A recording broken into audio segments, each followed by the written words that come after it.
Good evening my students and my dear friends. आप लोगों का मेरा यह चैनल ईटी क्लासेस पर स्वागत है। इसके पहले के वीडियोज में मैं क्लास 10 के 23.3 चैप्टर के सारे बड़े प्रश्नों का हल आप लोगों को दे चुका हूं। इस वीडियो में मैं प्रश्न नंबर 9 का 5 ऑब्जेक्टिव आप लोगों से शेयर करने जा रहा हूं। इस वीडियो को ध्यान से देखिएगा और समझिएगा कि किस तरह से हम लोग किसी भी कॉम्पिटिटिव एग्जाम्स में, किसी भी बोर्ड एग्जाम में ऑब्जेक्टिव प्रश्न को कैसे हल करके अच्छे से अच्छे मार्क्स अटेंड कर सकते। तो चलिए प्रारंभ करते हैं। सबसे पहला प्रश्न क्या है? यदि 3x equal to cosec alpha एवं 3/x equal to cot alpha हो तो 3 into x square minus 1/x square का मान क्या होगा?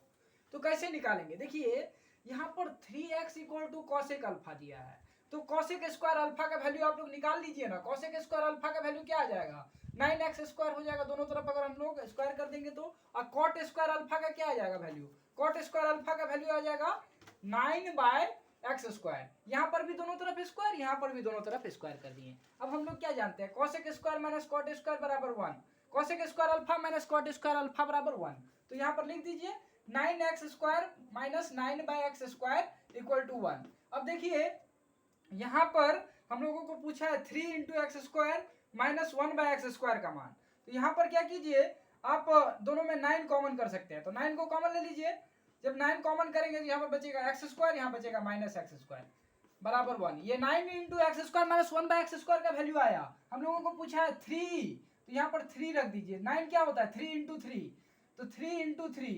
अब 3 को तो यहाँ रखना नहीं है, यहाँ पर 3 इंटू 3, तो यहाँ पर 3 को सिर्फ रखना है और इसके साथ 3 मल्टीप्लाई में मौजूद है, तो उस 3 को तो रखना नहीं है, उसको क्या करना है? बराबर के उस तरफ भेज देना है।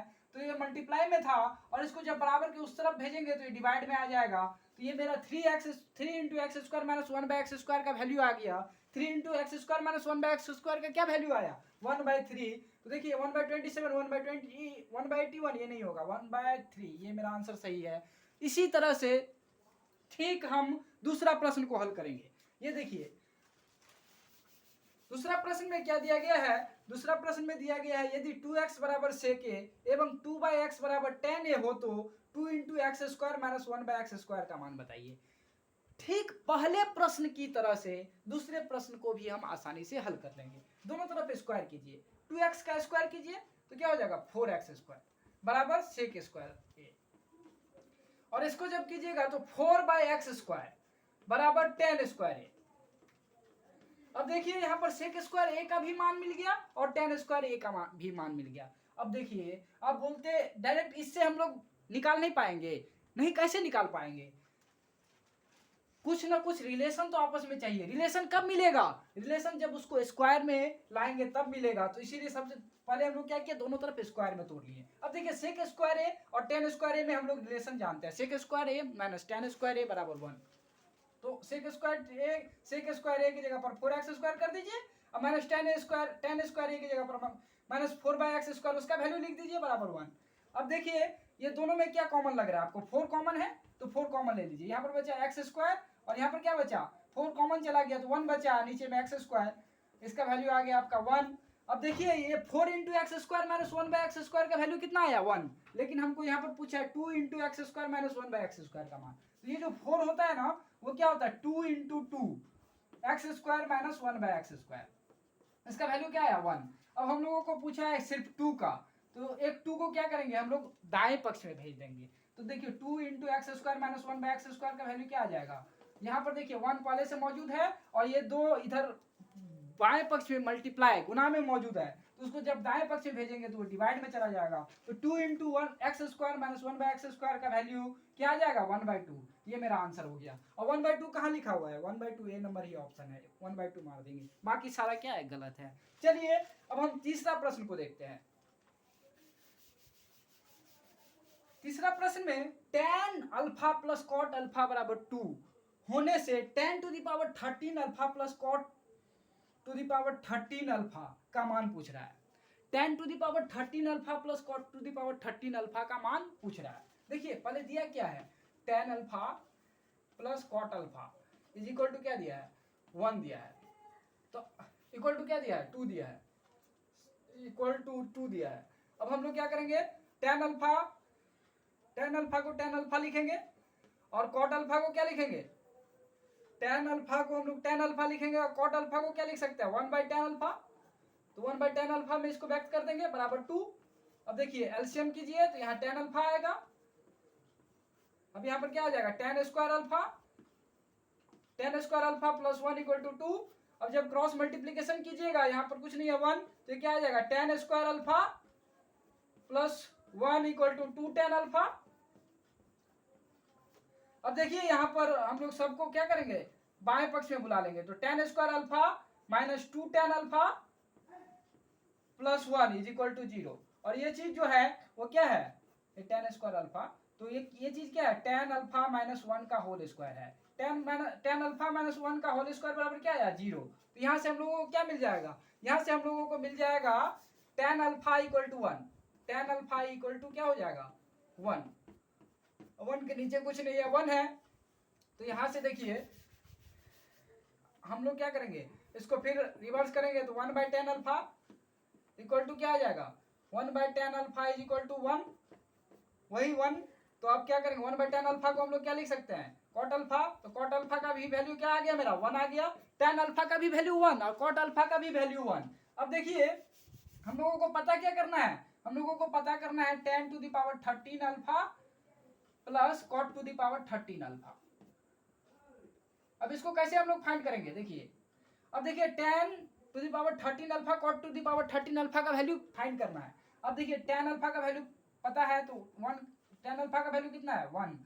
10 टू द पावर 13 अल्फा को क्या लिख सकते हैं, 10 अल्फा का पावर 13, तो 1 का पावर 13 हो जाएगा। और ये भी 1 का, कॉट अल्फा का भी वैल्यू 1 है, तो 1 का पावर 13 हो जाएगा।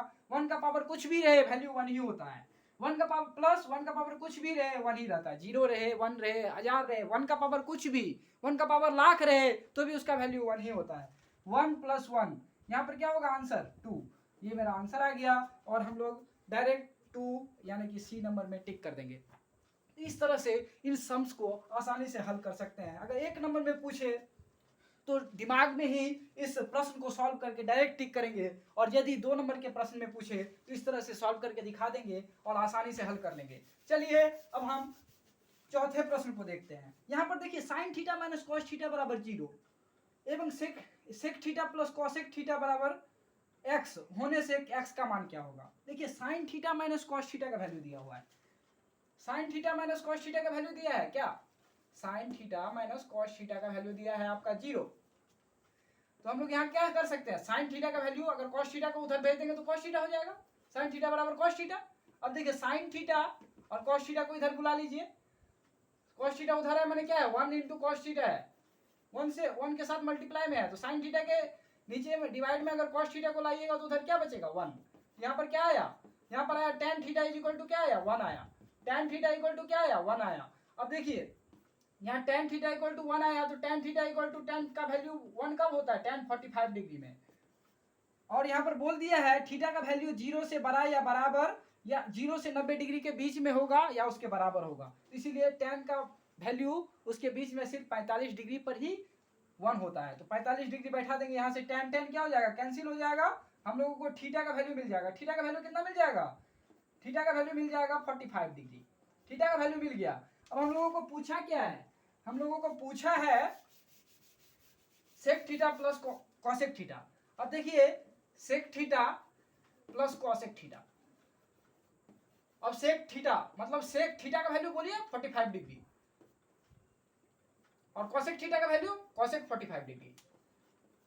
अब देखिए सेक 45 डिग्री का वैल्यू बैठाइए, सॉरी यहाँ पर इक्वल टू देंगे, अब यहाँ पर वैल्यू बैठाइए सेक 45 डिग्री का √2 और कॉसेक 45 डिग्री का √2। अब इसको ऐड कीजिए, √2 प्लस √2 कितना होता है 2√2, 1√2 को जोड़ देंगे तो 2√2, मतलब यानी कि मेरा डी नंबर आंसर 2√2 ये सही है। तो इस तरह से इन प्रश्नों को आसानी से हल कर सकते हैं। इस प्रश्न को देखने मात्र से दिमाग में आंसर आ जाना चाहिए, तो चाहिए यदि सम्स को 2 नंबर में पूछे तो इस तरह से सॉल्व करके आसानी से हम लोग दिखा सकते हैं। अब देखिए सवाल नंबर 5 को कैसे हल करेंगे, सवाल नंबर 5 को किस तरह से हल करेंगे। देखिए सवाल नंबर 5 में 2 cos 3 थीटा बराबर 1 होने से थीटा का मान बताइए। तो देखिए cos 3 थीटा, 2 cos 3 थीटा बराबर 1। अब यहां से देखिए हम लोग क्या करेंगे, cos 3 थीटा का वैल्यू पहले निकाल लेंगे, यहाँ पर 2 को इधर भेजेंगे तो ये आ जाएगा 1/2। अब देखिए cos 3 थीटा, अब यहाँ पर क्या आया 1/2। अब cos में 1/2 कब आता है, कितना डिग्री के मान में cos का वैल्यू 1/2 होता है, तो cos का वैल्यू cos का वैल्यू जब होता है 60 डिग्री, cos 60 डिग्री क्या होता है 1/2।